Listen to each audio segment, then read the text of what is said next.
Isang mapagpalang araw mga kalingap, sana po nasa mabuting kalagayan kayo ngayon. Mga ka-viewers, palagi po natin suportahan ang ama ng kalingap na si Val Santos Matubang at ang anak nito na si Kalingap Rab para mas marami pa silang matulungan ng mga kababayan nating naghihirap. Paalala po sa mga nanonood ng video ng Kalingap, huwag po natin skip ang ads. Kasi isang malaking tulong na po yan sa ating mga pinapabahayan at tinutulungan. Maraming salamat sa patuloy ninyong pagsuporta sa amin. Pasintabi po sa mga nanonood na patapusin muna ang videong ito at para malaman ang nilalaman nito bago po kayo magkomento. Maraming salamat po. Krista nagpakitang gilas sa araw ng birthday ni Grace. Grabe po mga kalingap, sobrang umiyak po si Grace sa mga binigay na mensahe ng mga Kalingap Angels. Nakakakilabot naman po kasi ang mga mensahe ng bawat isa sa ating mga Kalingap Angels. Isa na po doon si Krista. Nagpapasalamat si Krista kay Grace kasi kahit first time niya makapunta at makasama ang mga Kalingap Angels ay pakiramdam niya pala matagal na silang magkakilala kasi winilcome po talaga siya agad.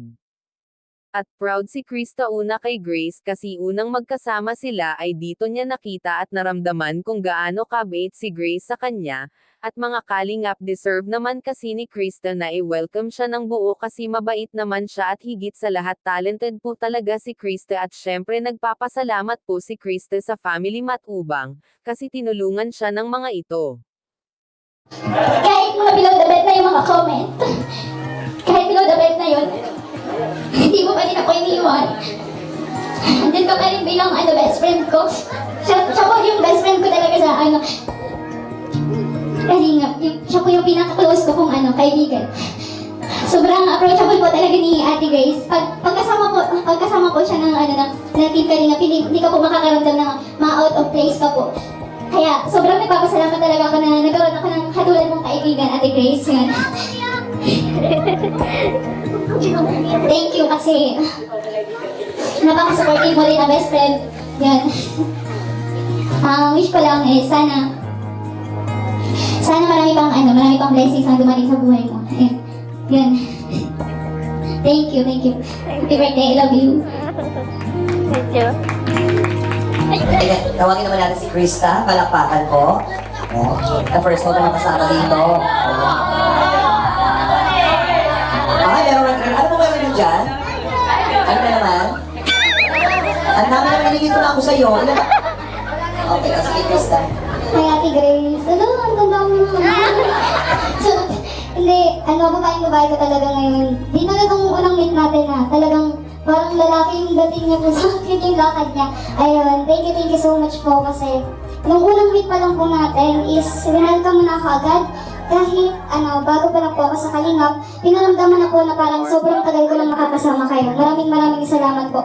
Ikaw po yung parang naging ate ko, na unang naging ate ko sa Kalingap. Maraming salamat po.